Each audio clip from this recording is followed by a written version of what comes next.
أعوذ بالله من الشيطان الرجيم بسم الله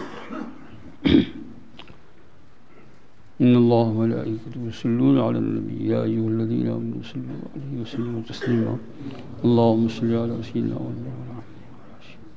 ونبينا مولانا محمد وآله وسلم مولاي صل وسلم دائما أبدا على حبيبك خير الخلق كلهم هو الحبيب الذي ترجى شفاعته لكل هول من الأهوال مقتحم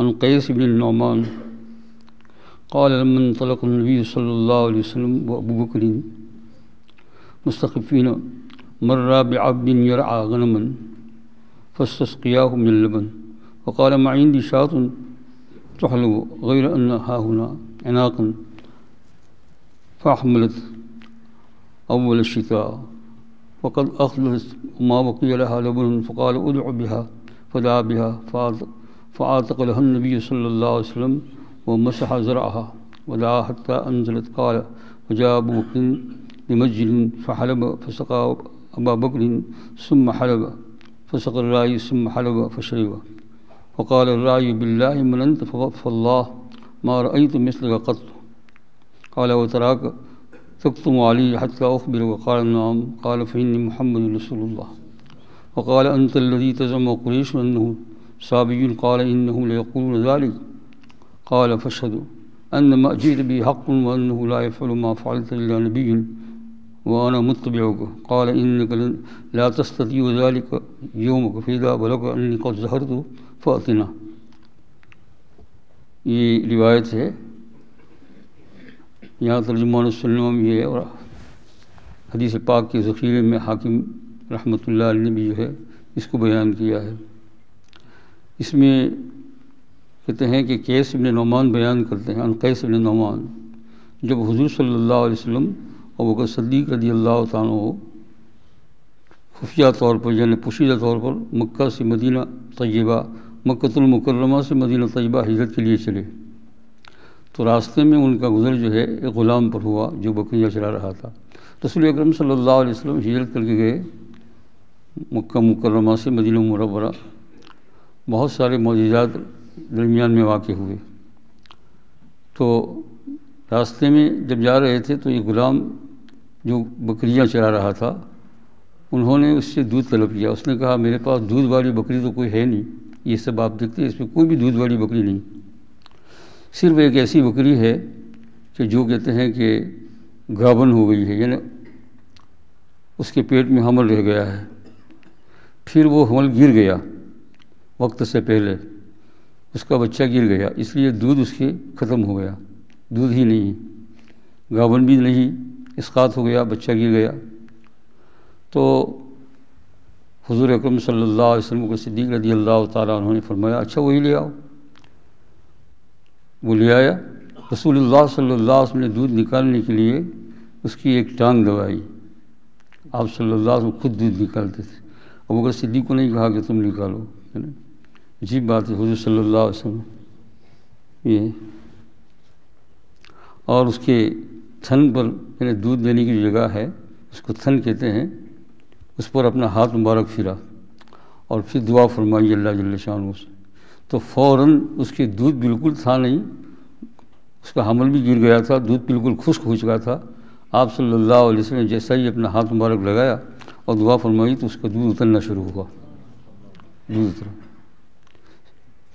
صدیق اکبر رضی اللہ تعالیٰ عنہ ایک برتن لے کر آئے، آپ صلی اللہ علیہ وسلم نے دودھ نکال کر پہلے ابو بکر رضی اللہ عنہ کو پلایا کہ لو پیو، پیٹ بھر کر پیو، پلایا۔ اس کے بعد پھر آپ صلی اللہ علیہ وسلم نے دوسری مرتبہ جو ہے دودھ کے لیے ہاتھ بڑھایا اور اسی طریقے سے دودھ نکلتا رہا، تو اس کے بعد پھر وہ غلام جو چرواہا بکریوں کو چرانے والا تھا اس کو پلایا، کہا دودھ پیو خوب، وہ بھی خوش ہو گیا کہ یہاں کہاں جنگل میں دودھ ملے اس سے، اور اس نے خوب پیا۔ اور پھر جو ہے آخر میں جو ہے حضور صلی اللہ علیہ وسلم نے فرمایا، یہ حضور صلی اللہ علیہ وسلم کی عاجزی تھی۔ بہت سارے ایسے واقعات ہیں، کاش کہ اللہ جل شانہ ہم کو حضور صلی اللہ علیہ وسلم کی اس سیرت پر چلنے کی توفیق عطا فرمائے. جب اپنے ساتھیوں میں ہو تو ساتھیوں کے اوپر قربانی کرے ہر اعتبار سے. چرواہے نے حیرت زدہ ہو کر پوچھا کہ آپ کو اللہ کی قسم دیتا ہوں بتائیے آپ کون صاحب ہیں حضور صلی اللہ علیہ وسلم. وہ جانتا نہیں تھا کہ یہ نبی ہے، ہجرت کر کے آ رہے ہیں، کچھ نہیں. کوئی بیچارہ راستے میں بکری کو چلا رہا ہوں گے کوئی مسافر. آپ جیسا میں نے کوئی آدمی کو نہیں دیکھا. یا فاللہ ما رأیت مثلک، اللہ پاک کی قسم میں نے آپ جیسا کوئی دیکھا ہی نہیں کہ آپ نے ہاتھ لگایا اور دودھ نکلنا شروع ہو گیا. کئی مہینے سے یہ بکری کا دودھ خشک ہے. فاللہ ما رأیت مثلک، آپ جیسا کوئی دیکھا. آپ نے فرمایا کہ دیکھو جب تک میں نہ کہوں میری ایک خبر کو پوشیدہ رکھنا، بتانا نہیں. ابھی اسباب بھی اختیار فرماتے ہیں کیونکہ کفار لوگ پیچھے لگے ہوئے تھے پکڑنے کے لیے یہ. اور تو اس نے جواب دیا کہ اچھا، بہت اچھا، کسی سے نہیں کہوں گا. آپ صلی اللہ علیہ وسلم فرمایا کہ جب تم نے پوچھا کہ میں کون ہوں تو فرمایا میں خدا کا پیغمبر محمد ہوں صلی اللہ علیہ وسلم. اس نے چرواہا نے کیا کہ اچھا تو پھر کچھ بات میں نے سنی ہے، آپ وہی نہیں جس کو وہ قریش کے کفار صابی کہتے ہیں، یعنی بے دین کہتے ہیں، دین سے نکل گیا. دین سے تو وہ نکل گئے تھے لیکن صابی کہتے ہیں. آپ نے فرمایا ہاں وہ یہی کہتے ہیں.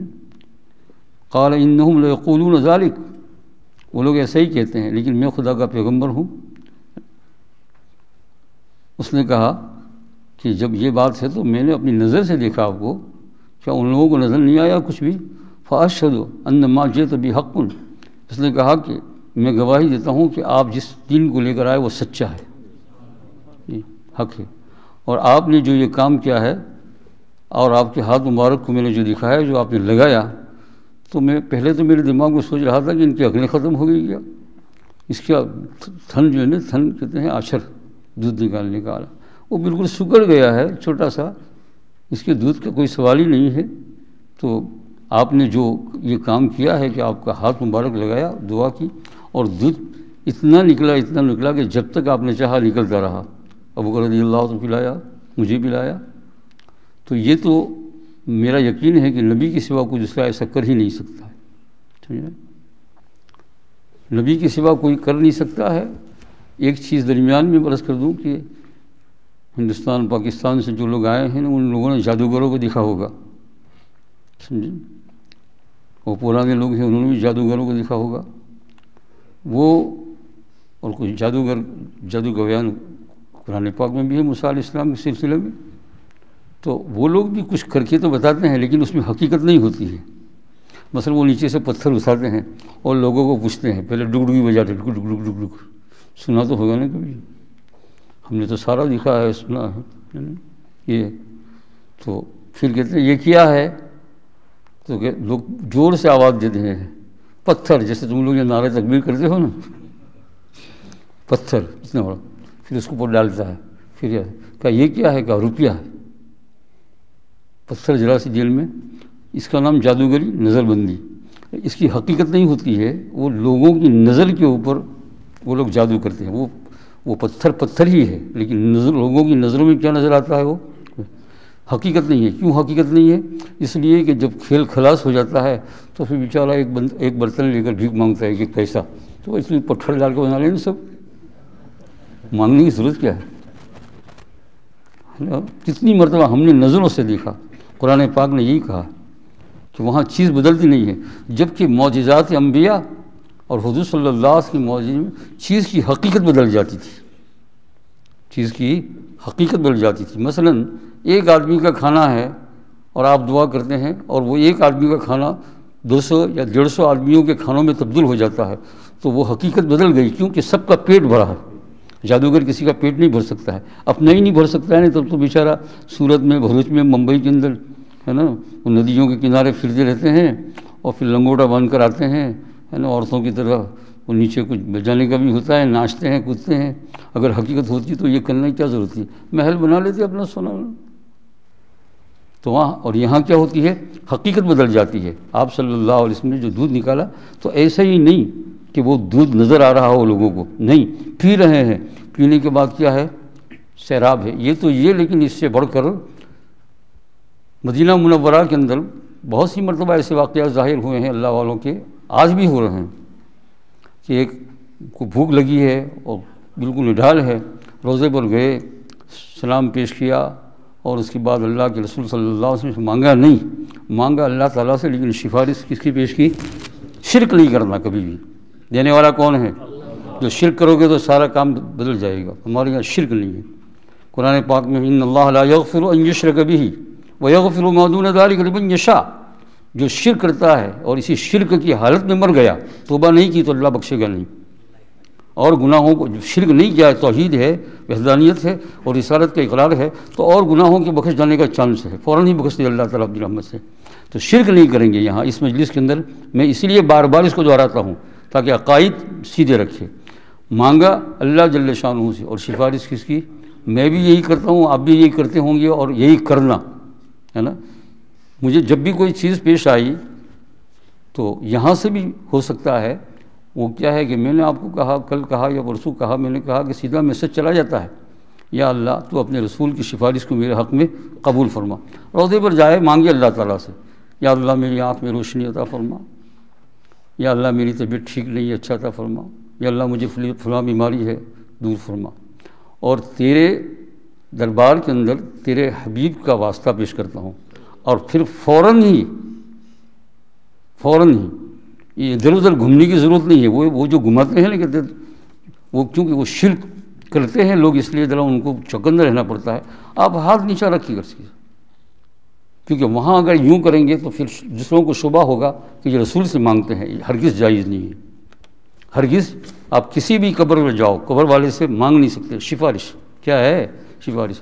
تو اس لیے ہاتھ تو ایسے ہی نیچے ہو، لیکن ادب کے ساتھ ہو، اور دل سے کہا یا اللہ یہ عطا فرما، تیرے حبیب کا واسطہ پیش کرتا ہوں، اور فوراً ہی پلٹ کر کہے یا رسول اللہ، میرا عقیدہ ہے کہ یہاں سے آپ میری بات کو سن رہے ہیں، کہاں؟ روزے کے اوپر سے، مسجد نبی میں کہیں بھی ہو، میری بات سن رہے ہیں، یہ اللہ پاک کا نظام ہے۔ تو میں آپ سے یہ استدعا کرتا ہوں کہ اللہ کے دربار میں یا رسول اللہ میرے لیے سفارش کر دیجئے کہ اللہ تعالیٰ میرا ختم بالخیر فرمائے، میری فلاں بیماری کو شفا۔ بعض چیزیں فوراً ہو جاتی ہے، تجربہ ہے، فوراً ہی آپ نے ادھر کہا، ادھر مسجد سے باہر نکلے، فوراً ہی، سمجھے نا؟ لکھا نا آپ نے، کتنی مرتبہ ایسا ہوا کہ ایک چیز مانگی، اور مانگنے کے بعد ابھی باہر نکلنے کے بعد وہ چیز کیا ہوگی؟ یہ سچی محبت اللہ کے رسول صلی اللہ علیہ وسلم۔ تو یہ درمیان میں نے عرض کر دیا کہ شرک نہ کرے۔ تو یہاں یہ دودھ حضور صلی اللہ علیہ وسلم کا معجزہ ہے، کئی مرتبہ ایسا معجزہ ہے۔ حدیث پاک میں آتا ہے، ایک مرتبہ ایک صحابی نے دعوت دی حضور صلی اللہ علیہ وسلم کو، وہ گھر گئے وہ صحابی، اور کہا کہ بیوی سے کہا کہ میں حضور کو دیکھ کر آیا ہوں، پیٹ لگا ہوا ہے، معلوم ہوا کہ بھوک بہت لگی ہے یہاں۔ تو پھر اس کے بعد وہ گھر گئے، بیوی سے پوچھا تو کہا 3-4 آدمی کا کھانا ہے، اور یہ تھوڑی سی روٹی ہے۔ وہ صحابی وہاں گئے مسجد میں، تو کچھ کہنے سے وہ ڈرتے تھے دعوت دینے سے کہ بہت سارے باہر سے نہیں ہے یہ، تو وہ بس جا کر کھڑے ہوئے، اتنے میں حضور نے فرمایا دعوت دینے کے لیے آئے ہیں؟ کہا ہاں یا رسول اللہ۔ اب تو کہنے کو کہا چلو سب کی دعوت ان کی، اور یہ گھبرائے بیچارے، تو وہ آگے نکل گئے۔ بیوی سے کہا کہ حضور آ رہے ہیں، وہ سارے صحابہ بھی آ رہے ہیں، تقریباً 150 صحابہ سب آ رہے ہیں۔ تو بیوی نے کہا تم نے کیا کہا؟ کہا بس یہ ہوا۔ کہا فکر مت کرو، جس نے دعوت دی ہے وہی کریں گے، اتنا عورتوں کے۔ وہاں جب گئے تو کچھ روٹیاں تھیں، تو اس کو توڑ کر جو ہے ٹکڑے بنائے، اور اس کے ساتھ ساتھ کچھ گھی ڈال کر اس کا ملیدہ جیسا بنایا، اور پھر صحابہ کو ہو گیا آیا کہ آؤ 10-10 15-15 کھانا شروع کرو۔ کھانا وہی ہے، کھا رہے ہیں، کھانا اتنا ہی ہے، کھا رہے ہیں، کھانا اتنا ہی ہے۔ حدیث پاک میں آتا ہے 150 آدمیوں نے پیٹ بھر کر کھانا کھایا، اور صحابہ کرام کو تو بعد میں اس کو تعجب بھی نہیں رہا، کیونکہ ہر روز چیزیں دیکھنے کی نہیں ہے۔ تو یہ ہے سرکار دو عالم صلی اللہ علیہ وسلم، حق تعالیٰ جل شانہ اس نبی کریم صلی اللہ علیہ وسلم کی محبت کرو، خوب محبت کرو، تاکہ وقت کے اوپر، ابھی آپ نے شروع میں ہر روز پڑھتا ہوں، ہے نا، اور سنا ہے ایسا ہے، بلکہ سننا کیا ہے، بلکہ یقین ہے انشاءاللہ تعالیٰ کہ اس کو پڑھنے والا ناکام نہیں ہوگا۔ یا مولا صلی وسلم دائما ابدا علی حبیبک خیر الخلق کلہم، قصیدہ گردہ کا شعر بہت ہی عجیب ہے، سوتے وقت بھی پڑھ لو، اٹھ کے دن میں بھی پڑھا کرو۔ مولا صلی وسلم دائما، یا اللہ ہمیشہ رحمت بھیج علی حبیبک، تیرے حبیب پر، صلی وسلم دائما ابدا علی حبیب، تیرا حبیب کون سا کیسا ہے؟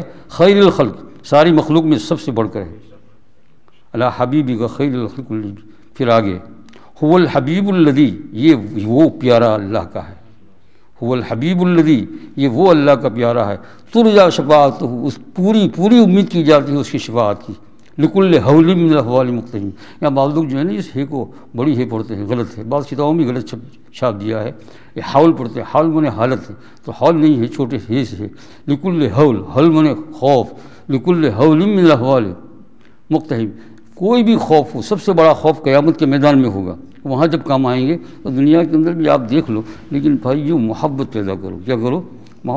4 مہینے تک درود نہ پڑھے، 1 سال تک درود نہ پڑھے، حضور کو یاد نہ کرے، محبت پیدا نہ کرے، اور ایک دم آئے اور کہا میں نے تو وسیلے سے دعا مانگی قبول ہوتی نہیں، یہ عمل زندگی کے اندر جاری اور ساری ہونا چاہیے، چاہے ہم کچھ مانگنا ہو یا نہ مانگنا ہو، اللہ کے رسول صلی اللہ علیہ وسلم محبت ہے نا، اور پھر ان کے ساتھ ساتھ آپ دیکھیے آپ، اور یہ جو ہے کہا کہ پہلے حضور ابو بکر صدیق کو پلایا، پہلے جو ہے ابو صدیق رضی اللہ تعالیٰ کو پلایا، پھر چرواہے کو، پھر خود میں پیا، یہ تو عاجزی تھی حضور صلی اللہ علیہ وسلم کی، عجیب چیز تھی۔ ایک مرتبہ حضور صلی اللہ علیہ وسلم گھوڑے پر تشریف لے جا رہے تھے کئی دعوت پہ، گھوڑے پر سوار، آپ گھوڑے پر بھی سوار ہوئے ہیں، کھچر پر بھی، گدھے پر بھی، جو وقت تاکہ تکبر پیدا نہ ہو، تو ایک مرتبہ گھوڑا کا قد ذرا اونچا تھا، اتنے میں غالباً ابو ہریرہ رضی اللہ تعالیٰ عنہ راستے میں ملی، تو کہا بیٹھ جاؤ گھوڑے پر، طاقتور ہے یہ، تو کہا بے ادبی ہوگی، یا رسول اللہ میں نہیں بیٹھ سکتا، میں آپ کے ساتھ کیسے بیٹھ جاؤں؟ کہا بیٹھ جاؤ، 3 مرتبہ کہا، اب انہوں نے کہا کہ یہ حکم کی انحرافی ہوئی، تو گھوڑا کھڑا ہی تھا، اب کیسے بیٹھے؟ تو حضور نے فرمایا ہاتھ پکڑو میرا، ہاتھ پکڑ کر چھوڑ جاؤ، تو ہاتھ پکڑا وہ ہریرہ رضی اللہ عنہ، گھوڑا اونچا تھا، ایک دم جلدی نہیں چل سکتے تھے، تو وہ بھی گرے، حضور بھی گرے صلی اللہ علیہ وسلم، پھر آپ بیٹھ گئے اور کہا ہاتھ پکڑو ابو ہریرہ، پھر پکڑا، پھر گر گئے، آپ ہنس رہے ہیں، کیا کر رہے ہیں؟ ہنس رہے ہیں، اور تیسری مرتبہ پھر جو پوچھ رہے ہیں، کہا ابو ہریرہ تیسری مرتبہ ہے، پکڑ نبی کا ہاتھ، پکڑا، چھلانگ مار کر چھڑ گئے، اللہ کے رسول کا ہاتھ پکڑ لو، دامن انشاءاللہ پہنچ ہی جائیں گے، یہ عاجزی بھی ہے، اور اس سے ایک بات یہ بھی سیکھنے کو ملی کہ جو دامن رسول کو تھام لے گا انشاءاللہ وہ کبھی ناکام نہ ہو۔ تلاوت قرآن بھی کرو خوب، رمضان مبارک میں جتنا اللہ پاک وقت آپ کو دے، اور اس کے ساتھ ساتھ درود پاک کو تو یہ ایسا وظیفہ ہے کہ جس کو بھولے نہیں، اس درود پاک سے سرکار کی محبت پیدا ہو جائے، ہوتے انشاءاللہ تعالیٰ پھر آگے بڑھ جائیں گے۔ حق تعالیٰ جل شانہ مجھے آپ سب کو سچی محبت اپنی بھی عطا فرمائے، اور اپنے پیارا هو الحبیب الذی ترجا شفاعتہ، وہ پیارا ہے کہ اس کی شفاعت کی پوری امید ہے۔ اور یہ تو صاحب قصیدہ نے بردہ نے جو کہا لکل حول من الاحوال، یہ قیامت کا خوف ہے، لیکن اس کے اندر سارے خوف آ گئے، بیمار ہو گئے، ڈاکٹر نے کہہ دیا فلاں بیماری ہے، مایوس کر دیا، ٹھیک ہے، اللہ کے رسول کے ساتھ محبت سے درود پڑھتے جاؤ، ہے نا۔ ہمارے ایک دوست ان کا انتقال ہو گیا، بہت اللہ والے تھے، دوست بیچارے تعلق رکھتے تھے، اللہ والوں کا ایسا ہی ہوتا ہے۔ جب وہ سخت بیمار ہو گئے تو وہ ہندوستان میں تھے، بمبئی ہسپتال کے اندر، انتقال سے غالباً 1-2 دن پہلے انہوں نے ٹیلی فون کے ذریعے سے مجھے میسیج بھی بھیجا، تو میں نے سنا کہ جب وہ بہت زیادہ بیمار ہو گئے، انتقال کا وقت قریب آ گیا، خوب درد تھا، تو سرکار دو عالم صلی اللہ علیہ وسلم ان کو خواب میں تشریف لا رہے ہیں روزانہ 1-2 دن، اور ہاتھ چلا کے کہا فکر مت کرو تھوڑی دیر ہے، یعنی مطلب اب کیا موت، پھر آرام ہو جائے گا نہیں۔ تو دامن رسول جس نے تھاما، جس نے اللہ کے رسول کا ہاتھ تھاما، وہ انشاءاللہ کبھی بھی کم نہیں۔ درود پر صبح میں، شام کو، آپ کو عصر کے بعد، بہت سے میرے بھائی جو ہے عصر کے بعد قرآن شریف یہاں بیٹھ کر پڑھتے ہیں، بہت خوشی ہوتی ہے، میں بہت خوش ہوتا ہوں کہ ساری مسجد کے اندر برکات ہے نا قرآن شریف کی تلاوت۔ اسی لیے میں نے کہہ دیا کہ عصر کے بعد رمضان مبارک کے اندر کوئی کسی کا بھی پروگرام نہیں، باہر کے آنے والے کا بھی نہیں، کیونکہ یہ لوگ قرآن پاک کو پڑھتے ہیں ایک ترتیب کے ساتھ، اور یہ قرآن پاک بہت بڑی عبادت ہے۔ لیکن بات بھائی یہ کہ جب میں دیکھتا ہوں کہ وہ مجلس بنا کر کہیں بیٹھ جاتے ہیں، یا 2-3 ایسے کم ہوتے ہیں، برا نہیں لگانا، لیکن یہ اچھی بات نہیں ہے۔ اس کی وجہ یہ ہے کہ آخر میں اب نزدوری ملنے کا وقت آیا اور خدا کو ناراض کر لو گے۔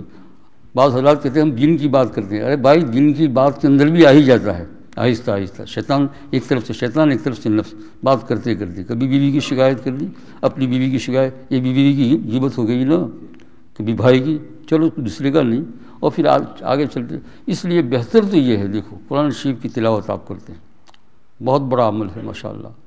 اور اس کے ساتھ ساتھ اگر آپ کو کوئی ایسا ہی ہے کہ بھئی مجھے اس وقت قرآن پاک کی تلاوت کا نہیں کرنا ہے، تو بس درود شریف پڑھتے رہو بغیر تسبیح کے، درود شریف.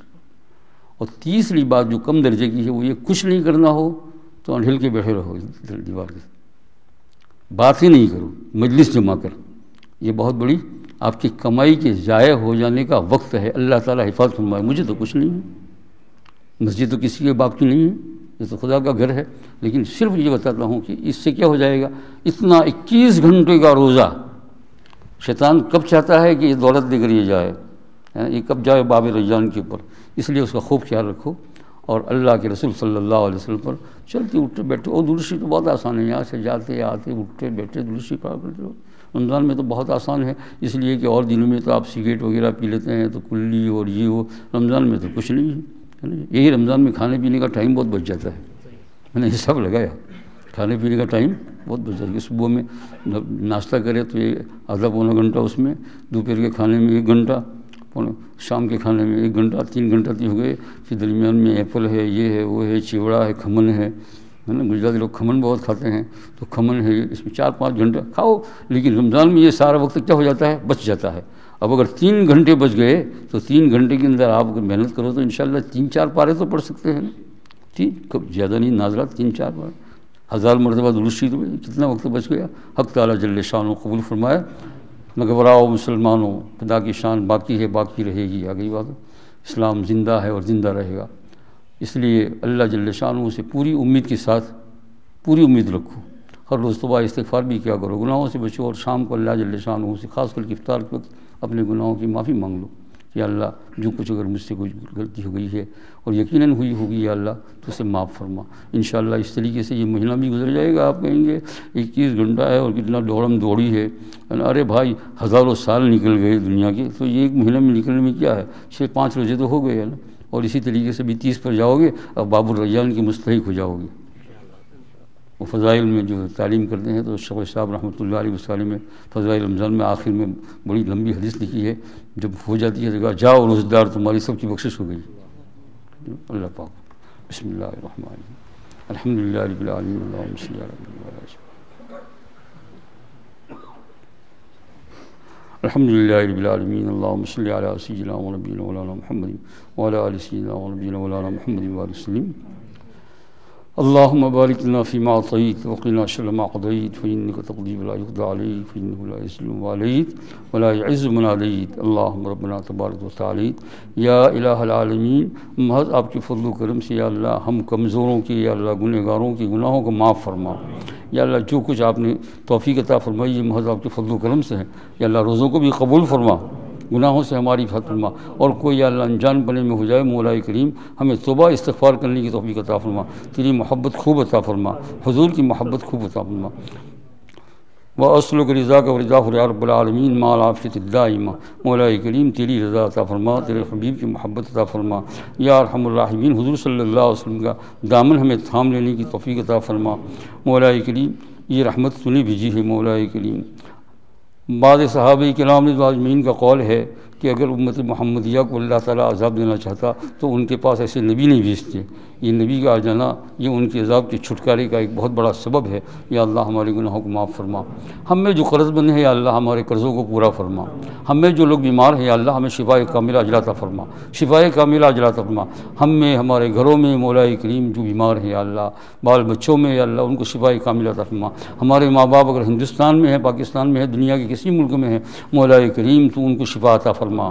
یا اللہ ان کو شفا عطا فرما، جہاں ہے ان کو بھی شفا عطا فرما. ہماری دعاؤں کو ہمارے ماں باپ کے حق میں قبول فرما. اور یا اللہ ہم میں سے جن کے ماں باپ یا اللہ آخرت تک پہنچ چکے ہیں یا ارحم الراحمین ہماری ان نیکیوں میں ان کو پورا شامل فرما. ہمارے روزوں میں ان کو پورا شامل فرما. ہمارے صدقات میں ان کو پورا شامل فرما. اور یا اللہ ان کی مغفرت فرما. یا اللہ آج وہ پڑھ سکتے نہیں ہیں مرحومین، تسبیح نہیں پڑھ سکتے، استغفار نہیں کر سکتے ہیں، لیکن مولا کریم تیرا بڑا رحم و کرم ہے کہ تو نے زندوں کو اس بات کی ترغیب دی ہے کہ مرحوموں کے لیے دعا کرو. مولا کریم ہماری دعاؤں کو قبول فرما، ہمارے ماں باپ کی مغفرت فرما، ہماری اولادوں کو نیک فرما، گھر والوں کو نیک فرما. جو بھی الجھنیں ہمارے گھر میں ہیں مولا کریم اس کو دور فرما. ہمارے بچے جو شادیوں کے قابل ہو چکے ہیں، مولا کریم اس رمضان مبارک میں ہماری دعاؤں کو قبول فرما۔ ان بچوں کے لیے اللہ مناسب انتظام فرما۔ لڑکیاں ہیں ان کو اللہ مناسب لڑکی عطا فرما، لڑکے ہیں ان کو مناسب لڑکیاں عطا فرما، یا اللہ ان کو دیندار عطا فرما، جانبین سے مولا کریم دونوں کو دیندار بنا۔ مولا کریم یا ارحم الراحمین تو ہماری دعاؤں کو قبول فرما۔ یہ صبح کا وقت ہے مولا کریم، تیرے دربار کے اندر صبح کی نماز کے بعد جو ہے دعائیں بہت جلد قبول ہوتی ہے مولا کریم یا ارحم الراحمین، اور پورے دن ہمیں مولا کریم تیرے احکام کو پورا کرنے کے ساتھ رہنے کی توفیق عطا فرما۔ اللہم اجعل اول هذا النهار صلاحا واوسطه فلاحا واخره نجاحا، نسألك خير الدنيا والآخرة يا ارحم الراحمين۔ اللهم انا نسألك خير هذا اليوم وفتحه ونصره ونوره وبركته وهداه، وصلى الله تعالى على خير خلق سيدنا مولانا محمد وعلى اله وصحبه وسلم۔